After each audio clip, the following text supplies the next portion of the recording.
welcome to our brand new series called This Old Arcade. My name is Ricardo. As I was young, I used to get out from school, I used to run to the convenience store, put in a quarter and just play all day. Now these days, they're very hard to find now. The only places you can actually find them is one of these big, arcade places, but now these days they're actually getting rid of them. They're going to redemption. Owning them is another best thing to do, or actually playing them in the like in the console, but it's not the same. Playing it with the joystick and everything, it's not a lot of fun. But owning an arcade, that's the best. I gotta tell you, it's a lot of fun, but it can get a little tricky, or actually a little bit expensive, especially if you don't have the knowledge. The system goes down, monitor goes out, joystick stop working, power supply goes out, and if you don't know how to fix it, hiring somebody to come by to repair can be very expensive, from parts to labor and everything. But that's where we come in. We're gonna have to we get to teach you everything, from how to fix a monitor, how to fix the buttons, how to get rid of a jam, how to fix the power supply, everything, even to restoring it. One of the best things that we love to do as our hobby is to recreate these games, remake them, refurbish them, and everything. So I hope you join us on this brand new series at This Old Arcade. Do you know how to correctly hook up your JAMA harness? Do you know how to set up your dip switches? Have you ever used a multimeter? What is the correct sync for your RGB connection? Subscribe to This Old Arcade and find out. I'll be waiting.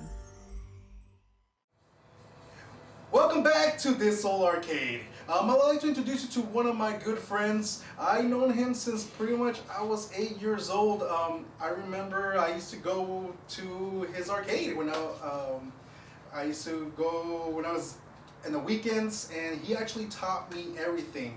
So I would like to introduce you to Tim. Tim, how's it going? Good, Ricardo. How are you doing? Doing good. So tell me a little bit about yourself. Well, I've been working in the arcade industry since 1983. Managed some arcades, been working as a route tech since then, and I've owned my own machines and arcades over the years. So that's about it. That's pretty cool. One of the good projects that we're going to start doing is we got this NFL Blitz. So you want to explain to us what's going on with this arcade? Sure, Ricardo.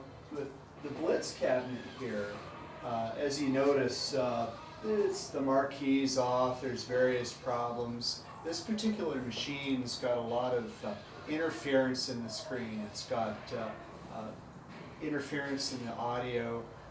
We suspect that it's got a bad power supply. So we're going to pull this cabinet out, do some troubleshooting on the power supply, replace it if we need to. You may notice that it's not NFL Blitz running in the cabinet right now. I believe it's got a bad hard drive as well. So I stuck another JAMA board in there just for this, for doing this right now.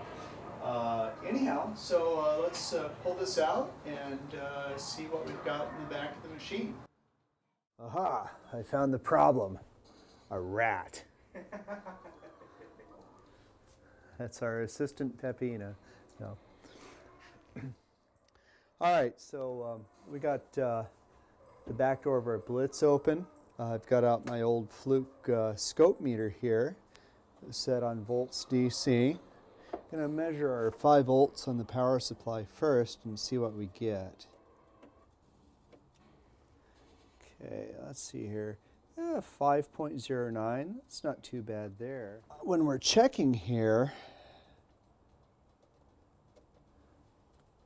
I notice that there's possibly a little ripple here. I don't see any hertz. There's no 60 hertz coming through. Let's go to the oscilloscope. And oh boy, so it looks like that looks dirty. That's real dirty. That should be a flat line. No problems. That's definitely causing our screen interference. Next thing I'm going to do is measure our voltage on the board and see what's actually getting through the JAMA connector to the board.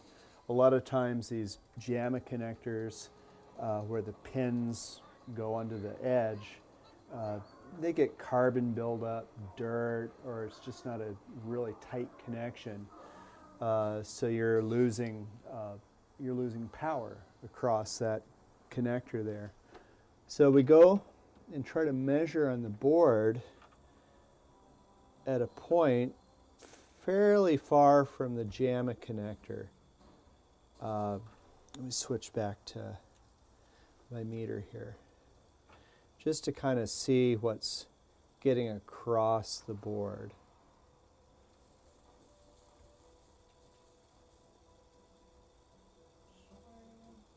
I'm having trouble getting I'm not getting a good connection here. Yeah. 4.93, that's a little low. Yeah. This game also has a hard drive, so I can go in and check +5. Let's see, oh, that's a little, gosh, 4.96. We'll just raise that voltage up a little bit there at that connector.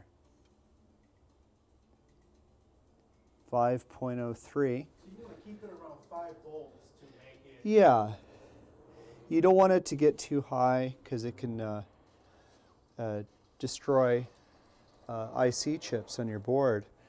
Yeah, I just noticed as I raised that voltage up, the audio interference went away. So yeah, I can actually hear that. Actually, it sounds a lot cleaner. That sounds, yeah. So you want to do another test and see if it's well, still showing it's dirty? Or? Yeah, let's see if it's dirty still. I'm going to suspect that it is. We'll go right back to the supply. And yeah, it looks a little wavy. Go to the scope. Yeah, it's pretty dirty. We're going to replace this power supply anyhow. So, well, stay tuned, and we'll show you the installation of a new switching power supply. All right, we got our new switching power supply here. I've got the machine turned off and unplugged, and we're going to swap these out real quick. Start by unbolting the original power supply. Always got to make sure that you unplug everything, not have anything plugged in, because I really don't think you like to have a shock. That would not be a good thing. This is kind of convenient here because I can pull it out and hang it over on the side and work on it. That's the AC connector I just disconnected there.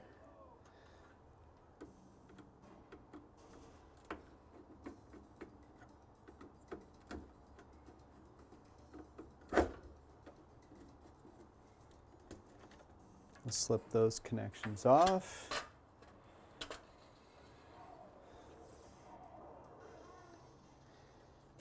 Something you got to check on these new power supplies is the pinout configuration. This one here is +5 ground, -5 +12 going down the row here. That's not the same from power supply to power supply.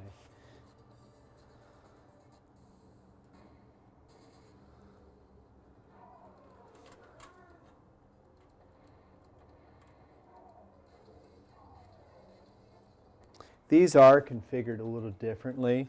The -5 and +12 are in different spots, so you can't swap wire over to over. You have to pay attention to what colors went to what voltage.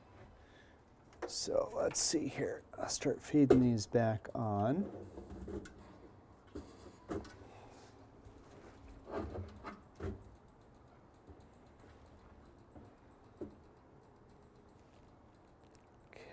Take my -5, put that in first.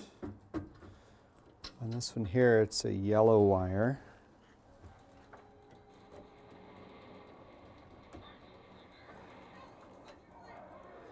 we'll get our plus 12. This is an orange wire here. It's nice when the color codes are consistent from game to game, but you still have to be real careful. And if you're in doubt, always refer back to the pinout diagram. If it's a JAMA, it's always the same. If it's an older Sega or Atari harness, vintage games are always different from machine to machine. Okay, I got my grounds in there. Okay. Let's see, now my field ground is here. I'm going to put one with the field ground from the input.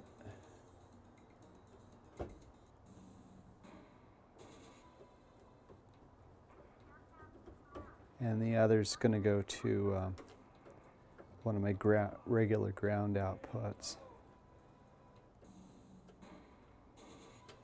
Okay, we're good there. And last but not least is my plus 5. There's usually a lot more connections on the plus 5, so they can be kind of tough to fit in there. But this one's pretty easy. All right. Double check all my connections, everything's tight. We're gonna put this back in, plug the AC in, and then I'm gonna unplug the JAMA connector in case this power supply is putting out, if it's bad from the factory or if it's putting out way too much voltage, I don't want to burn out my board. We'll preset the 5 volt level.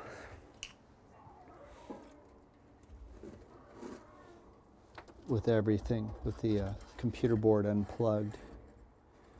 And then I'm going to secure this back down here so it doesn't fall over and short anything out.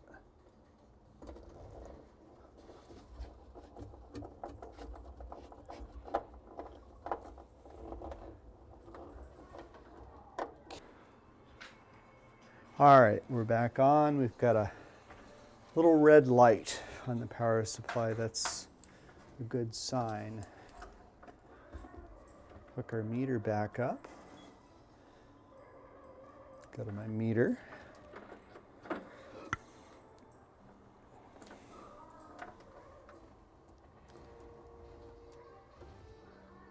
Okay, 5.08, not bad. 5.02. I'm going to raise that up to about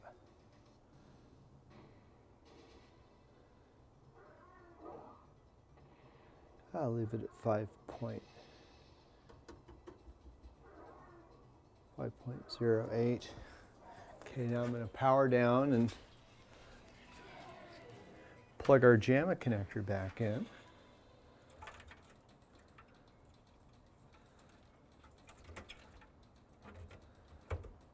Okay.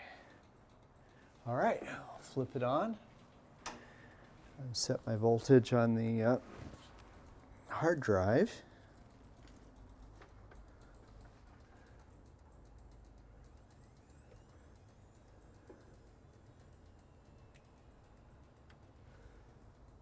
.99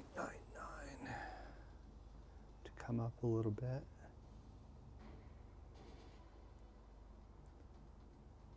Okay. Try it there, about 5.1 volts. Let's see what we get. Well, that's a basic power supply change job, and we'll take a look and see how our game looks at this point. All right, welcome back. So it looks like we're done with the power supply. Tell me what you think, Tim. Well, I think this project's been a real success. The screen looks smooth, the audio interference is gone. It's a little dark on the left-hand side of the screen, so we do need to recap this monitor at some point. And then just continue with the project, getting the cabinet to look nice, neat, and new. So it looks like the NFL Blitz is not working still, so it looks like we're going to have to replace the hard drive, huh? Yeah, I'm thinking we might even see if we can use a compact flash with an IDE adapter to use the compact flash. I think that'd be a good solution. And that will actually be more convenient compared to dealing with the hard drive itself. Yeah. You know, so. Well, looks like it's going to be, we're going to continue on with this project. We are actually going to continue on with this NFL Blitz. We're going to go ahead and change, hopefully get this marquee working with the light, the T-molding, bring this back, you know, nice. So thank you so much for joining us here at This Old Arcade. I'm Ricardo. And I'm Tim. Thanks for watching.